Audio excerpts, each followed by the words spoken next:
Muy buenos días, tardes o noches a cualquiera que nos pueda estar escuchando al otro lado del micrófono. Este especial les traigo un invitado. Yo quiero decirlo frente a todos ustedes y frente a él también, que es de las personas más interesantes que me ha tocado conocer. Es una entrevista, es un invitado nuevo. Esta vez estuvimos teniendo invitados recurrentes. Ya tuvimos a Mauricio, a Rafa, a Monse. Bueno, fue por primera vez. Esta es la primera vez que tenemos este invitado. La cita se hizo casi hasta accidental, ¿verdad? Pero bueno, para ya hablar un poquito más de ti en un momento más, pero quiero darle la bienvenida a mi amigo Emanuel Pérez León. ¿Cómo estás, Emanuel? Mauricio, ¿qué tal? Muchas gracias. Un gusto, un saludo a tu audiencia. Pues aquí muy bien, bendito sea Dios. Excelente. Pues mira, esta entrevista la tenía bastante cantada, la verdad, se la prometía a muchas personas en persona, o sea, bueno, personas que veo del día a día, les prometí esta entrevista y muchos la estaban esperando y pronto los que no saben verán por qué. Primero que nada, Emanuel, si pudiera yo dar un resumen de ti mismo, pues podríamos decir que eres psicólogo organizacional. Ujú, Eres también licenciado en filosofía y ujú. también eres hermano lasallista.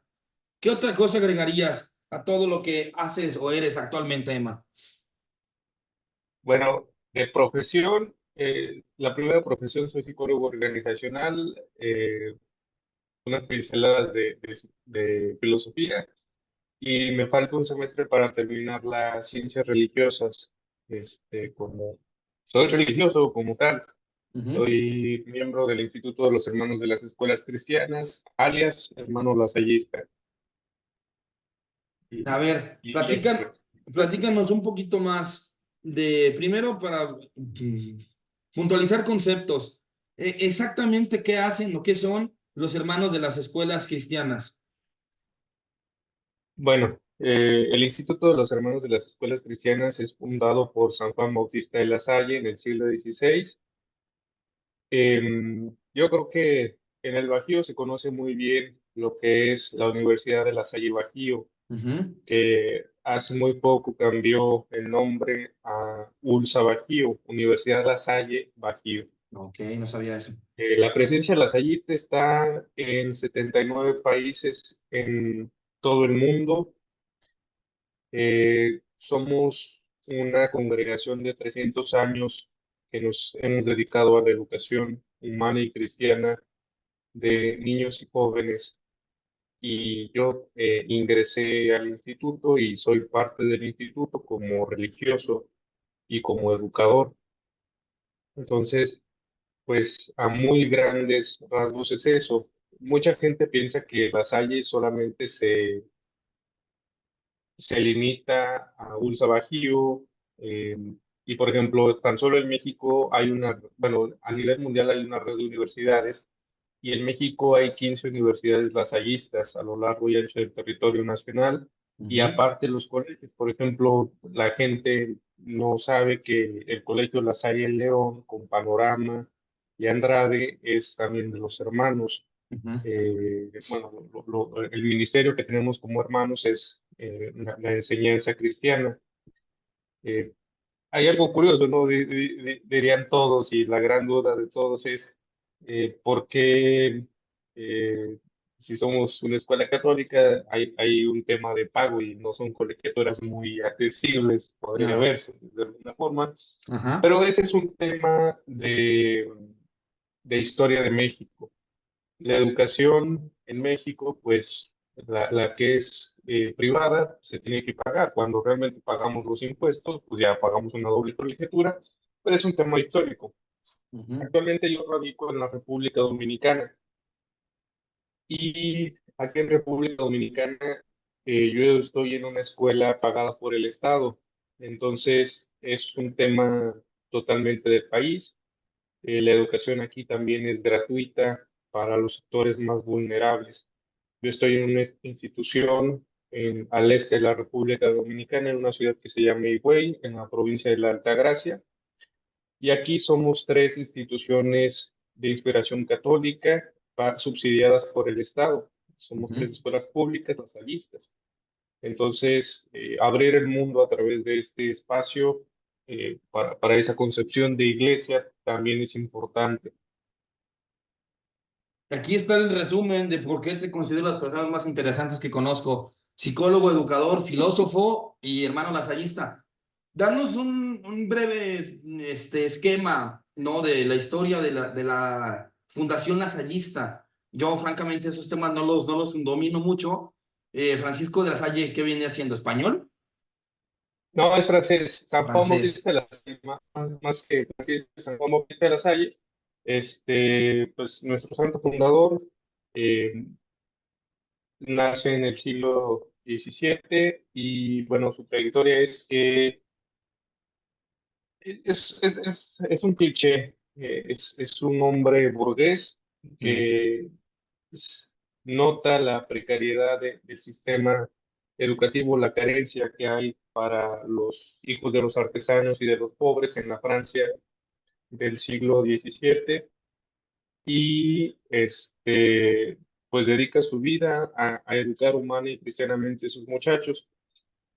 Ahora, bueno, en una historia crítica, pues habría que ver también la historia de Francia. Es una época en la que el jansenismo está atacando a la cristiandad, el protestantismo también está en su apogeo, y pues lo que hace La Salle es hacer un muy una barra una línea de defensa ante el protestantismo, ante el jansenismo, y genera una educación verdaderamente católica y cristiana. ¿Y eso en qué beneficia? Pues en que a los, no quiero decir conservadores, pero sí a los verdaderos católicos cristianos de esa Francia, pues ven que el sistema de La Salle es bueno. Ahora, La Salle también es un innovador. Eh, Él hace un documento muy pequeñito que se llama la Guía de las Escuelas. Tengamos en cuenta o seamos muy conscientes de esto, que por ejemplo en esa época, pues la educación no es como es ahora, que estamos segmentados por cursos o por grados y los Ujú. alumnos, sino era que podía pagar, pues tenía un tutor. Quien no podía pagar, pues no sabía ni leer ni escribir, eran iletrados. Y lo que hace la Salle es eso, organizar la escuela, generar tiempos. eh, la Salle no tiene como esta prioridad de estar en el aula. La Salle lo que prepara son maestros, hombres que consagran toda su vida a la educación humana y cristiana de esos niños. Y a esos hombres los hace hermanos, los hace religiosos. La Salle fue sacerdote, él estudió en la Sorbona, conocía de teología, Ujú. pero él nunca quiso, o bueno, intentó más bien que algunos hermanos fueran al seminario y se les murieron ahí en el seminario. Entonces eso lo tomó como un presagio de que, pues no, realmente la educación absorbe muchísimo más que una parroquia. Por ejemplo, hay otras congregaciones que sí son sacerdotes y atienden escuelas. Un ejemplo, los jesuitas. Ujú. Pero, por ejemplo, nosotros como tal, nuestra vida, nuestra razón de ser es estar en la educación formal e informal. Los hermanos en Europa tienen instituciones para los gitanos. En África también hay instituciones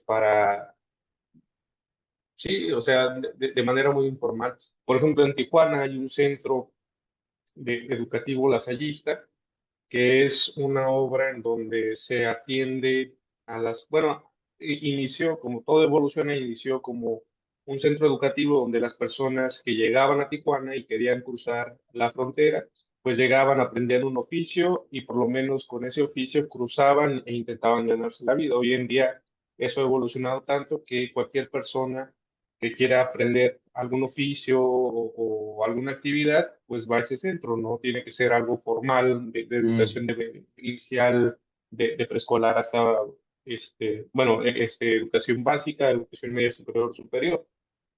Y por lo que se conoce más las hay en México, precisamente por la educación formal. Hay varias instituciones que son desde nivel preescolar hasta posgrado, bueno, universidades, posgrados. Vamos, en León tan solo hay, me parece que está eh, Panorama, que es una preparatoria, ujú. este, Juan Alonso de Américas. Torres, Américas, en San Pancho, en Salamanca, Ujú. tan solo de la universidad. Y bueno, vamos, a grandes rasgos es eso. Rasay es un hombre que tocado por la realidad de su entorno, decide hacer algo, es un revolucionario tal cual. Y bueno, actualmente, bueno, es santo porque fue canonizado Ah, ok. y es patrono universal de los educadores cristianos. Ahora se está haciendo un proceso en Roma. Bueno, vamos a hablar, claro, ¿no? A veces los procesos de la iglesia también tienden a ser burocráticos, Claro. eh, y ahora se están viendo la posibilidad de que sea eh, un doctor Doctor de la iglesia. de la iglesia Ok. en educación o el patrón de los educadores, pero ya como un doctor de la iglesia, alguien que conoce un doctor. Ok. ¿Cuándo llegan los lasallistas a México? Si la fundación fue en el siglo XVI, XVII, me quiero entender que es un tiempo muy álgido, previo a la Revolución Francesa, jacobinos por Eh, todos lados. Eh, ¿Cuándo llegan entonces los lasallistas a México? ¿Llegan a Nueva España o llegan ya al México independiente? A 1905 llegan los primeros hermanos a México, corridos, obviamente. Todo digo, No, el mundo es así, uno lo romantiza mucho de decir, ah, bueno, llegaron y conquistaron. No, todo el mundo salió corriendo y buscó otras oportunidades. Así es el mundo. No, no claro. es, a veces romantizamos mucho la historia y justo los primeros hermanos llegaron a México. Les habían pedido antes de que llegaran a México, obviamente, pues eran hombres muy cultos de Francia y bueno, el porfiriato y todas estas cuestiones, pues quería un México muy Mm, afrancesado. Entonces, los hermanos ya al verse en la necesidad de salir de Europa, de llegar a otro lugar, pues aceptan por fin llegar a México en 1905. Pues estamos cumpliendo 120 años ujú. de esta llegada. Llegan primero a la Ciudad de México, quiero pensar, y de ahí se expanden a otros lugares, ¿va? A Veracruz y a Veracruz. Puebla. En Puebla fue la primera institución, San Pedro y San Pablo. Pues yo puedo entender o Eh, yo puedo darme cuenta que la labor lasallista es una labor plenamente humanitaria, ¿no? Plenamente abocada a la gente, pues sí, al feligrés y a la gente del pueblo, ¿no?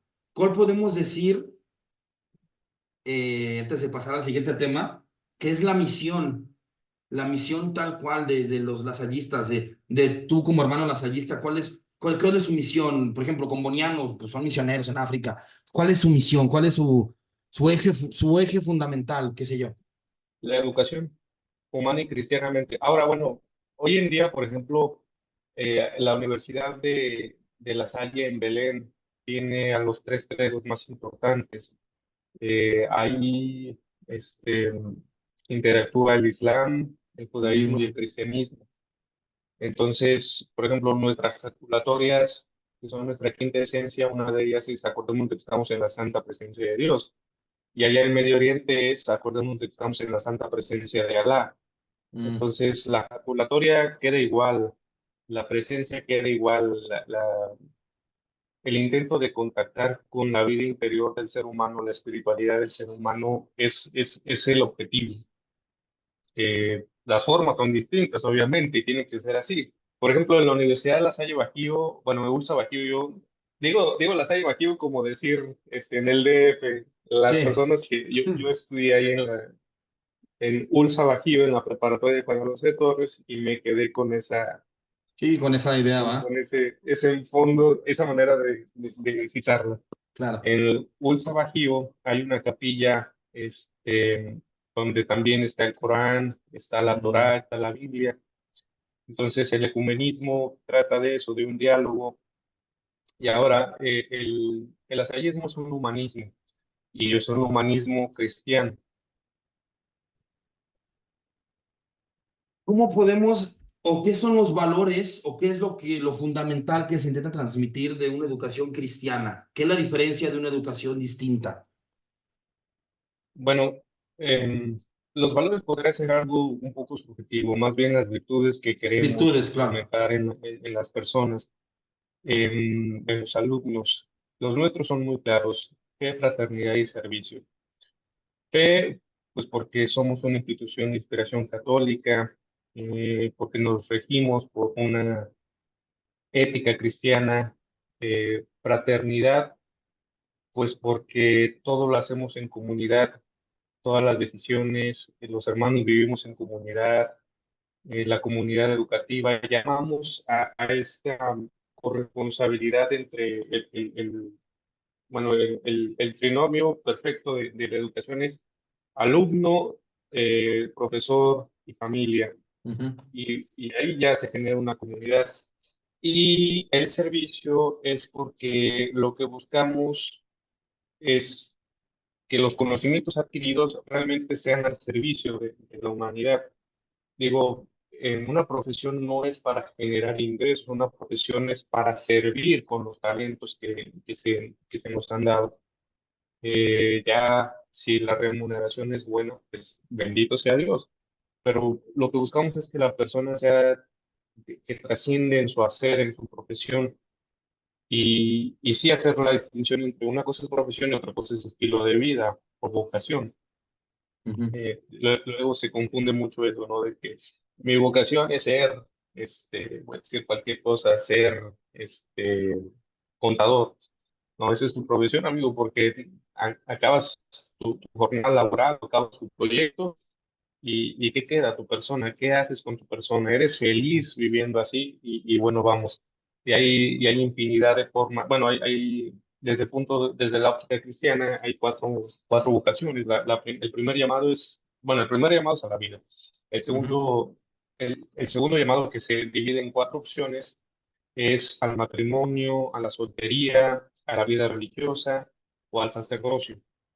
Y eso es, pues, lo que queremos transmitir, nuestros valores de Ujú. fe, fraternidad y servicio a través de las profesiones y que nos ayuden a ser plenos en nuestras vocaciones. Ahora, Emma, esto es una pregunta que alguna vez te hice, si no mal recuerdo, fue en la clase de la maestra Miriam o de Mari Carmen, una de ellas dos, no recuerdo bien cuál de las dos, pero les hice esta misma pregunta a ti, a Rafa que ya lo conocen aquí en nuestra audiencia, y a otros más compañeros seminaristas combonianos. ¿Cómo un joven, recuérdame dónde naciste? En León, soy León, va, si leonés. eres de León, va. Platícame la historia de cómo un joven de León, Guanajuato, que me dices que fuiste a la prepa de La Salle, cómo un joven no solamente siente el llamado de la vida religiosa y con todo el turbulento que este puede ser, y cómo lo sigue. Platícanos tu historia hacia la vida religiosa. Bueno, esa pregunta es así como un tabú también, Sí, yo porque sé. es ¿cómo te sientes por estar casado? ¿O cómo te Ajá. sientes? Bueno, un cliché muy grande que tenemos y muy infravalorado es la soltería. Ujú. Estar soltero está incluso mal visto socialmente. Por ejemplo, para las mujeres, ¿no? Se creó a vestir santos. Y no, Ajá. es una profesión, es una forma de vida. Pues, pues es una opción de vida. Es que eso es algo que no, a veces no se entiende, que muchas personas te dicen, es que tú estás más cerca de Dios. Sí, señora, si me dice dónde está Dios, igual usted se puede acercar más, ¿no? Pero es la forma de vida que me hace pleno, que me gusta, eh, que me hace sentir realizado como ser humano. Eh, mm, ¿Por qué nació mi vocación? Yo creo que porque ahí en donde estaba, en la Salle, había mucho relajo. Todos los viernes era irse de farra, intentarse colar un antro o algo así. Ujú. Y al final eso pues, no me llegaba, sino, o sea, tiene que haber otra cosa que el eterno repetir eso cada 8 días. Y bueno, vamos, conocí a los hermanos y me enseñaron que sí, sí hay otra forma de ver la vida, de vivir la vida, de estar vivo realmente, porque algo que me agrada mucho de la vida religiosa es que vives, o sea, no te quedas como en, bueno, ahora que toca, ya hice mi licenciatura, ahora me toca casarme Ujú. este, o a ver qué, porque muchas veces el gran común de la sociedad piensa que lo que toca es casarse y el matrimonio es una opción, no es la única opción, pero sí es una opción. Em, y bueno, la vida religiosa está hecha de hombres. Hay una frase muy interesante que es, la iglesia es la casta meretriz.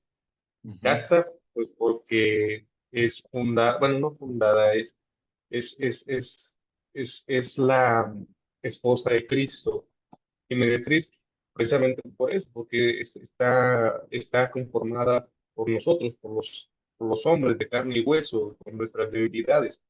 Pero a pesar de esas debilidades, lo que se busca es eh, la plenitud del ser humano, lo que ahora llamamos, bueno, lo que se llama salvación en sí mismo, que es justo eso, llegar a una plenitud de ser un hombre, ser un ser humano. Y esa configuración con Cristo, eso es el cristianismo, la configuración con Cristo, pensar como Cristo, actuar como Cristo, eh, qué haría Cristo en tal o cual situación. Ahora, para eso se dice fácil, pero Claro. es algo complejo porque muchas veces ni siquiera nosotros mismos nos conocemos a nivel psicológico, menos vamos a entender una forma de actuar humana. Entonces, una persona se va humanizando. Lo menciona Fernando Sabater. eh, Nosotros nos vamos, el hombre, la mujer, bueno, el hombre en género se va humanizando a través de sus experiencias. Eh, sí, somos de carne y hueso, todos, sí, pero a través de las experiencias vamos humanizándonos y vamos siendo conscientes de que convivimos en un entorno natural, que es lo que propone el Papa Francisco. Convivimos en este superorganismo que es la Tierra. No somos dueños de ella, pero sí convivimos y tenemos el privilegio de tener razón. Y con esa razón, pues, la conciencia, el ser conscientes de que nos toca cuidar donde estamos habitando. Entonces, em, pues sí, ser religioso es una forma de vida, como ser, como tener un matrimonio, como estar soltero, como incluso el sacerdocio. El Ujú. sacerdocio pues, es una forma de servir también. Sí, últimamente Este, se ve luego en cuanto a la gente en general, ¿no? Al público en general, pues ves un religioso y parece que es un marciano, ¿no? Dices, ¿cómo eligió esa vida, no? O sea, no les puede a veces llegar a caber en la cabeza, ¿no? A muchas personas. Y a veces, pues es tan simple como, bueno, pues tú te dedicas a los zapatos, pues yo me dedico a Dios, yo me dedico a Cristo, o sea, pues es como una forma de llevar una vida, ¿no? No tiene nada extraño, nada del otro mundo, que de repente, como dice esa señora que te platica, ¿no? Pues está más cerca de Dios, y dije, pues, Si usted sabe para dónde está, pues camínele para allá también, señora, pues no está tan difícil, ¿no? Exactamente. ¿Cómo se da la oportunidad, Emma, después de que acabas filosofía, que es ahí donde me quedé en tu línea de vida? ¿Cómo llega la oportunidad de ir a República Dominicana? Porque francamente a mí es una cosa que se me hace admirable, una cosa bastante, enfrentarte a un país distinto, enfrentarte a una cultura distinta. O sea, para mí es algo, bastante loable de tu parte. ¿Cómo se da esa oportunidad de llegar a Dominicana? Pues es como todos, es como los paisanos que tienen que emigrar. Bendito Dios, a mí me mandaron por obediencia, pero hay gente que tiene que ir, por ejemplo, ahora pienso en los venezolanos, ¿no? Ujú, Que no es que quieran por obediencia, sino es que tienen que salir de ahí y culturizarse en otro entorno, en otro espacio. Y bendito Dios, bueno, yo estaba trabajando en una institución, en un colegio en la Ciudad de México, y el superior me dice, mira, hay una oportunidad de que puedas prestar servicio en República Dominicana, en una escuela pública. Y pues bueno, es la aventura, es algo que me gusta mucho de esta vida, porque no estamos fijos en un solo lugar, sino cada cierto tiempo nos mueven de comunidad, y es algo interesante porque te da la oportunidad de volver a empezar otra vez. Eh, Podríamos decir que en un entorno seguro, sí, porque a donde vaya, pues está una comunidad que me recibe, una ujú, comunidad de hermanos, pues que ya están trabajando y yo me integro a ellos, y no es que lleguemos, que también se ha dado el caso de llegar a fundar un lugar. Ahorita, más que quiero fundar lugares, me ha tocado estar, llegar y continuar, ingresar a una dinámica. Y pues bueno, llegar a la cultura dominicana para mí sí fue un reto, sí ha sido un reto. Llevo año y medio aquí en República Dominicana, y es interesante, es muy interesante ver cómo, a pesar de que hablamos español, a pesar de que compartimos varias cosas, la ideología, la idiosincrasia es distinta. No quiere decir que sea bueno o que sea malo, sino simple y sencillamente es diferente. Y ahí es cuando uno aprende a realmente ser tolerante, a abrir el panorama, a ver cómo son las cosas en otros lugares, cómo se entiende el mundo desde otras visiones.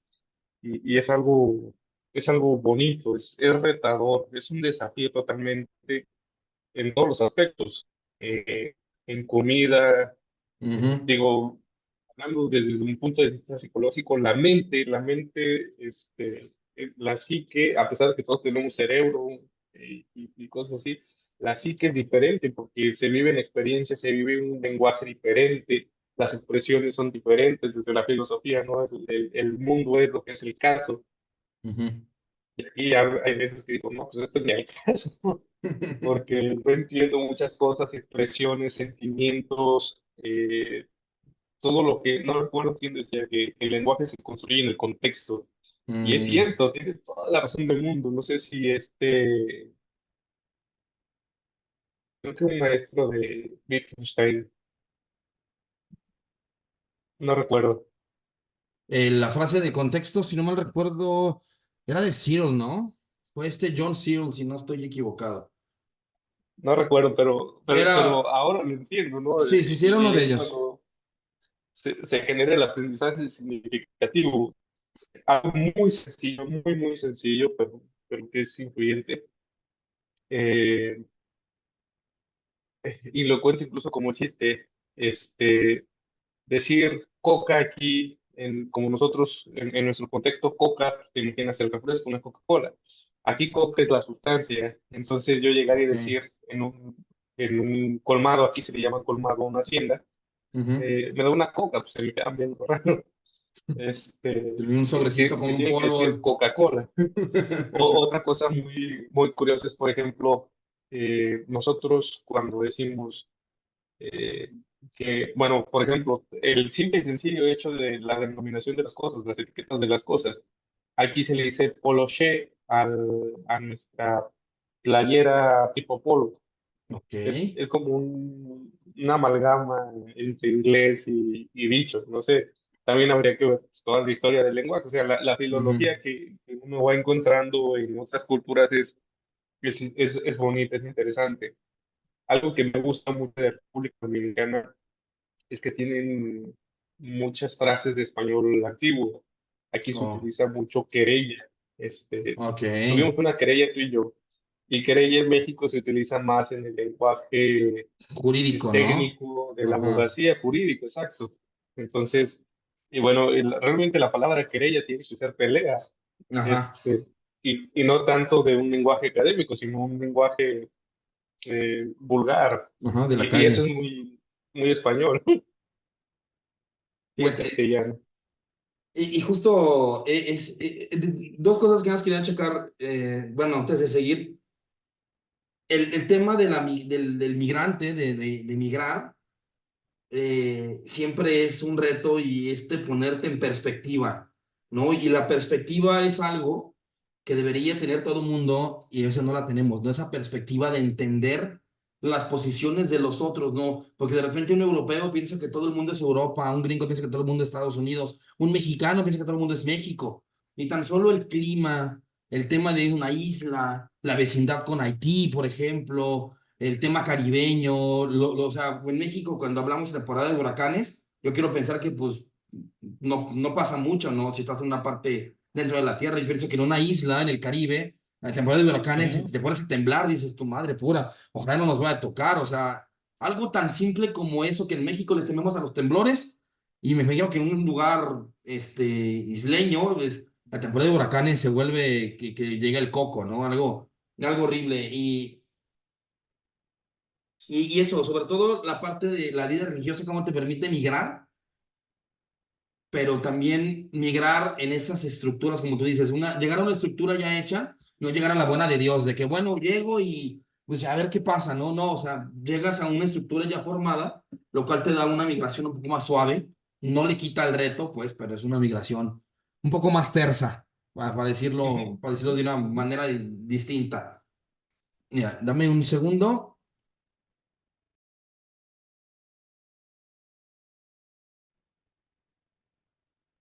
Bueno, ahora que ya hablamos de los temas más terrenales, podemos Ujú. hablar un poquito ya del topos uranos, un poquito más arriba. La frase que dijiste ahorita me gustó mucho porque es un religioso, un seguidor de Cristo, siempre debe preguntarse qué haría Cristo, ¿no? Y esa frase, esa pregunta, obviamente es mucho más fácil decirla que hacerla. Porque siendo simplistas, ¿no? Si todo el mundo siguiera las enseñanzas de Cristo, pues no habría guerras, ¿no? De entrada, ¿no? No tendría por qué haber, o sea, siendo demasiado simplista, ¿no? Pero Sí, sí, sí. eso es lo que me refiero, ¿no? Sobre todo en una sociedad cada vez más secular. Como me dijiste tú, el tema bueno, el tema ecuménico, en una sociedad de redes sociales, inteligencia artificial, y una comunicación yo le llamo ya hasta invasiva, ¿no? Que te puedes comunicar con alguien en 2 segundos, ¿no? La falta de privacidad, todo lo que implica una sociedad moderna del 2026. Ujú. ¿Cuál es la espiritualidad cristiana? ¿O qué es lo que un buen cristiano debe hacer? ¿O qué es lo que podemos aprender de, de Cristo en esta sociedad del siglo XXI? Mm, buena pregunta. Generalmente para las buenas preguntas no hay buena respuesta.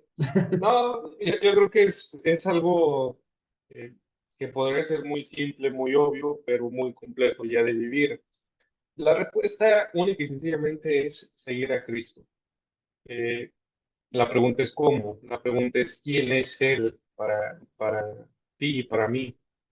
Mira, hay algo importante. La Biblia es un texto sagrado, sí, es un texto eh, que revela no la historia, vamos a ponernos un poco más semiteológicos, porque no va a ser algo muy académico, pero sí, Claro. Los evangelios son textos que nos ayudan a conocer a Cristo. Ahora son relatos según las comunidades que los escribieron, la comunidad de Mateo, la comunidad de Marcos, la comunidad de Juan, la comunidad de Lucas. Y son textos didácticos. En estos textos no se habla, mm, mira, no son libros históricos en sí mismos. Es decir, nadie se puso capítulo, Mateo capítulo 1 versículo 1 Cristo hizo esto, ta, ta, ta. No, pero sí son textos que nos ayudan a entender cómo podemos actuar, eh, cómo podemos asimilarnos al Cristo de la fe. Ojo aquí, hay varias corrientes teológicas que dicen, una cosa es el Cristo de la fe y otra cosa es el Jesús histórico.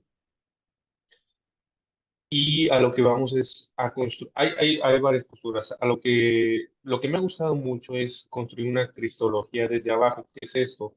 La verdadera humanidad de Jesús. Jesús se enojó, Jesús lloró. eh, Puedo decir cosas extravagantes de aquí. Por supuesto que sí. Muchas veces no sabemos leer los textos bíblicos o los hemos idealizado en algunas ocasiones. Eh, pero si uno analiza, lee críticamente los textos, puede encontrar muy buenas enseñanzas. Digamos, la Biblia es un libro de sexo y sangre. Suena radical, pero es cierto. O sea, todo lo que pasa son tragedias humanas. Ujú. Lee Caín y Abel es un asesinato. Ve a Moisés es un asesinato. Son tipos que hacen algo mal y dicen, ¿qué hice? Y justo ahí es donde entra la gracia divina, lo que nos salva. Es decir, bueno, hiciste algo malo, nos equivocamos, pecamos. Ahora la invitación es a enmendar esa culpa, a tratar de generar el bien sobre todo. Como seres humanos, pues en nuestro modelo es Cristo como cabeza del cuerpo que es la iglesia. Entonces, eso es lo que tenemos que hacer. Digo, hasta Corinto, se les llamó cristianos y antes eran los del camino, porque te encontrabas a alguien que seguía a Jesús, a Cristo, eh, y te ayudaban en algo. La carta de Dios Nieto habla de eso. Los cristianos estamos en el mundo, pero no somos de este mundo. ¿Y por qué? Porque intentamos ser generosos, intentamos querer a los demás, intentamos formar empatía, intentamos generar misericordia con todos los que nos encontramos. Lo intentamos, participamos de ello, no es que seamos misericordiosos, no es que seamos eh, los que perdonan. El que perdona es Cristo, el que es en sí mismo es Jesús, es Cristo. A nosotros nos comparten esas virtudes o intentamos imitar en esas virtudes. Con nuestros deslices, sí, pero no es a veces el mal que hacemos, sino el fin con el que queremos hacer las cosas, la intención del ser humano en hacer las cosas, que eso es lo más difícil de sondear. Y de hecho, pues el único que conoce la verdadera intención de una persona es Dios, Dios y la persona en la intimidad, porque hay personas que hacen actos buenos, pero no sabes con qué intención. Ujú. Y hay personas que intentan o tienen la intención de hacer un acto bueno y no sale por cualquier o X motivo, pero la intención, el corazón del ser humano, entendiendo el corazón no en una manera metafórica, sino, bueno, sí, más bien en una manera metafórica, no como Sí. en sí mismo el órgano, sino la forma, la expresión de la intención con el cual queremos actuar. Ese es un buen cristiano, aquel que tiene la intención y actúa bajo esa intención de procurar el bien del otro, de procurar el darse uno mismo a los demás. Y es difícil, la verdad es muy difícil. Yo aquí apunté palabras que podemos decirle como si fuera un listado de lo que un buen cristiano debe hacer. Y yo quiero hablar aquí bien, yo he conocido muchos cristianos, unos mejores que otros. ¿Y en qué me baso para decir que son malos cristianos?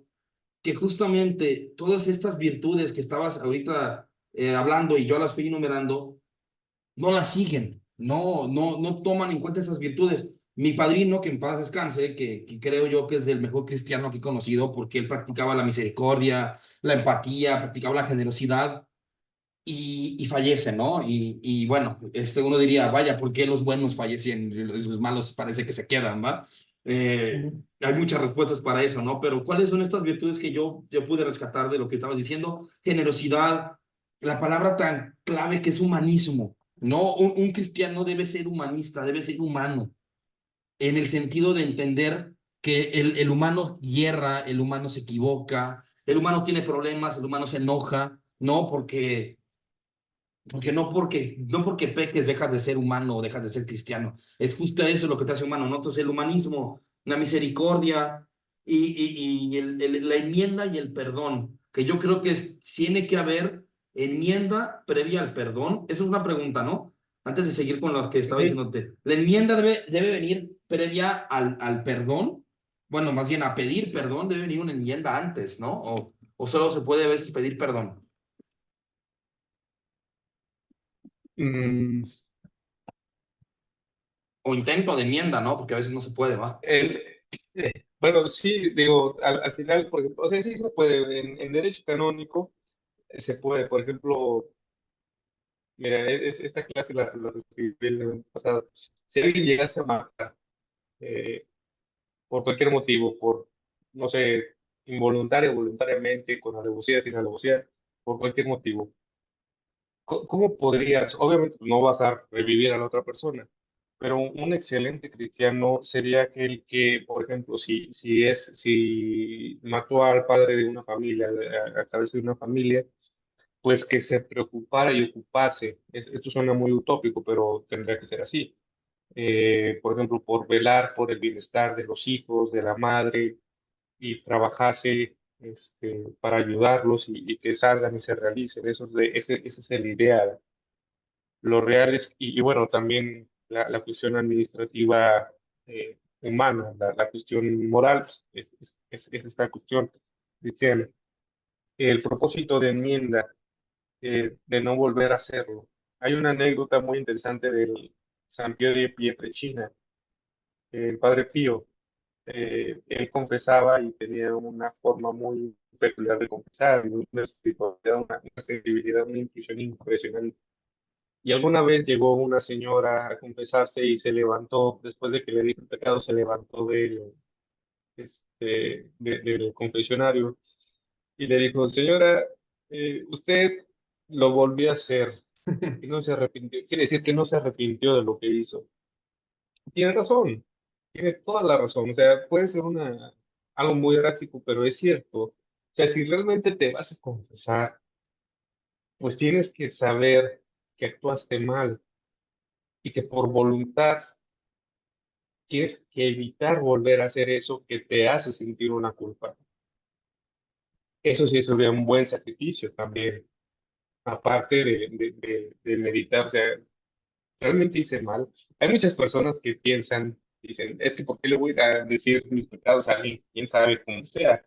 Pero la cuestión teológica no es que te escuche una persona, es in persona Christi. O sea, el sacerdote está ungido para que no sea él quien perdone, sino Dios en persona en Cristo. Ahora vivimos en un mundo de sensaciones y de decir, ah, caray, y cómo yo sé, o cómo sé yo que realmente es Cristo y no el, fulano. Pues ¿Ve? sí, ese es el misterio, el dogma de la fe. Ujú. Eh, es in persona Christi, la gracia santificante y santificadora, el símbolo del signo, del sacramento. Eh, y justo es eso, realmente nos arrepentimos, intentamos ser coherentes con nuestra vida. Ese es algo, es un reto que pesa y es una cruz y nadie se puede quitar de las cruces. Alguien que diga yo voy a vivir plenamente y en un mundo feliz y nadie va a pasar, y pues no, o sea. te tienes que esforzar en todo, pero sabiendo que va a tener una recompensa. Eso es algo importante que la enmienda, no volver a hacerlo, es porque realmente te arrepientes de eso. Y la cuestión como más sensata es, a ver, realmente sí me arrepiento de eso. O también ir progresivamente, paso a paso, como el que deja de tomar alcohol, ¿no? Son Ujú. 12 pasos y paso a paso y puede pasar 20 años sin tomar una gota de alcohol y en el año 21 con 2 días toma algo y otra vez, pero ese es el perdón, el 70 veces siempre que puedes empezar, puedes empezar. Obviamente no es un acto de voluntarismo. Bueno, implica un acto de voluntarismo, pero no se agota ahí, sino hay una gracia santificante, hay una gracia, hay una fuerza interior que que va aumentando esa posibilidad de no volver a caer en en ese error, en eso que nos aleja de nuestra humanidad. Ahora, sacando al gato de la bolsa, y ese es el problema, yo pienso más de una comunidad cristiana del siglo XXI, ¿no? Hablamos de buena voluntad, de buenas intenciones, pero como dices tú, caras vemos, intenciones no sabemos. Sí. Y hay veces que de verdad podemos ver mala voluntad en nuestro prójimo. ¿Cómo le podemos hacer para mantener nuestra buena voluntad ante y estar rodeado de malas voluntades? Pues realmente ahí se agota el ser cristiano. Bueno, más bien ahí es la quintesencia del ser cristiano. Eh, También no recuerdo quién decía, un griego, es preferible sufrir una injusticia que hacerlo. Ujú.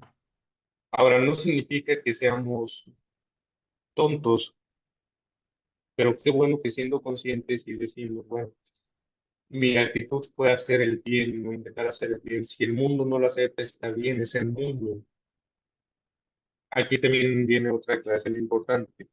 Jesús dijo, a ver, quien quiera vivir como yo estoy viviendo con esto, no espera algo bonito, espera su cruz.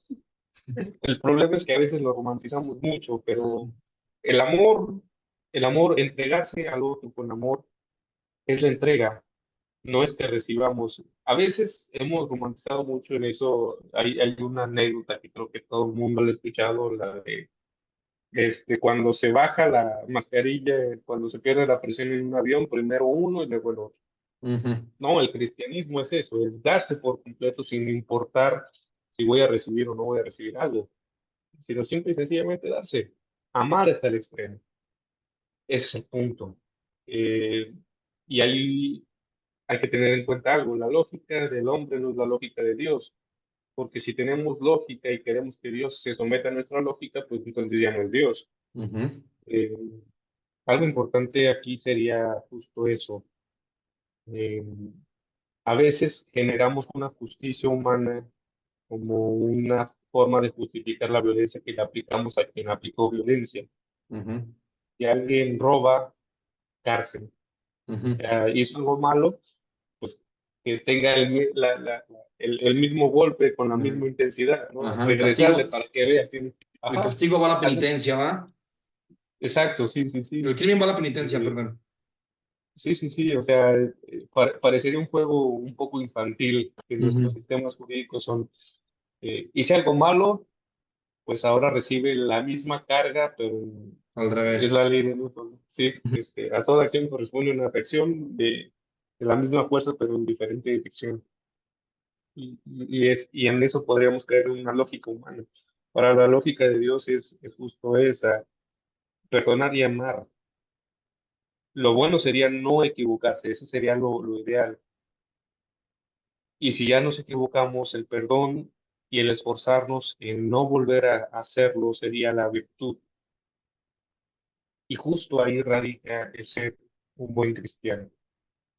Recuerdo que creo que esta frase es de Confucio, pero luego fue adoptada por comunidades cristianas en Japón, que dice que un buen cristiano debe ser como la piedra en el río, el estar firme y pues, lo que tenga que pasar, que pase por arriba, por abajo, por al lado, pero yo voy a seguir firme. Entonces, ser cristiano o ser un buen cristiano, pues es difícil, es duro, ¿no? Pero yo quiero pensar que así como es duro y difícil, pues así es la recompensa, ¿no? Sí, mira, hay un artículo de una maestra que me gustó mucho que decía lo que el mal del cristianismo es la cristiandad. Mm, Eh, o sea, vivimos en una sociedad hecha cristiana por cultura, por tradición, pero se pierde lo esencial, eh, el verdadero querer darse a ujú, los demás, querer amar. ¿Por qué? Porque ya está. Eh, porque ya no, ya ser cristiano es como entrar a lo que es socialmente aceptable, que te bautizen. Bueno, ya ahora se está perdiendo mucho ujú, eso, pero justo si tú ves ahora en España, el secularismo que hubo ahora está retomando el humanismo y por tanto el cristianismo, una segunda reconquista española. ujú. Eh, entonces se trata de eso. Si la cristiandad ya se está difuminando, pues volver a ver qué quieres ser, qué libremente tienes por opción de ser cristiano. ¿Cómo es tu encuentro con Cristo? ¿Cómo lo has entendido? ¿Cómo es tu vivencia con Él? Para ti, ¿quién es Él? ¿Y cómo te hace vivir y pensar y sentir?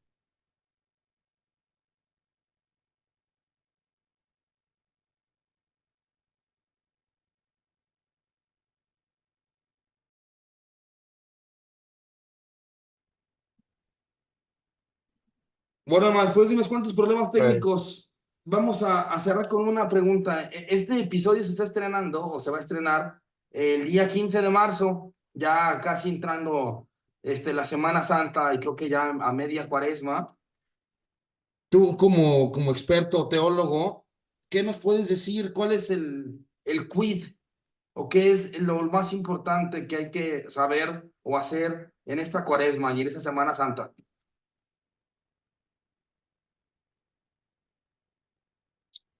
Pues mira, realmente está teniendo un poco de interferencia, pero bueno. Cuaresma es tiempo de conversión, 40 días de conversión y Semana Santa es la fiesta más importante, lo que le da el, el sentido a ser cristiano. Eh, no es comercial, eso es algo importante porque si fuese comercial, pues los del comercio, bueno, las grandes empresas aprovecharían más que en Navidad. Ujú, Y tenemos como la cultura de, por lo menos en México, de que Semana Santa es, o la gran mayoría es irnos a la playa. Pero no, realmente en las parroquias se vive intensamente y es la fiesta que le da sentido a toda nuestra fe como cristianos católicos, porque es Cristo quien, quien resucita. Ya después hablaremos de eso, pero es Cristo quien resucita. ujú, Es Jesús quien se entrega por nosotros en la cruz, en un acto de amor, y resucita, y eso es lo que le da sentido eh, a toda nuestra fe.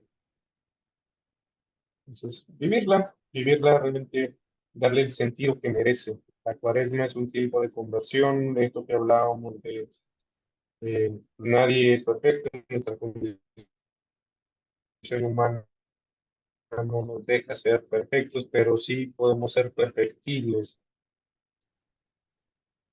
Alguien nos decía, perfecto es algo que ya pasó, eh, algo que ya terminó. Nuestra vida se escribe en gerundio. Entonces, la conversión, la constante conversión, el constante querer entregarnos al otro, un acto de bondad, un acto de amor, es lo que nos va humanizando y lo que nos va acercando a Cristo. Ni más ni menos. Pues bueno, Emma, eh, espero que no sea la última vez que te pongamos tener por aquí. Vamos a despedirnos por el momento, pero espero que no sea la última vez que te tengamos Experiencia por aquí. bonita, esta es la primera vez que hago esto.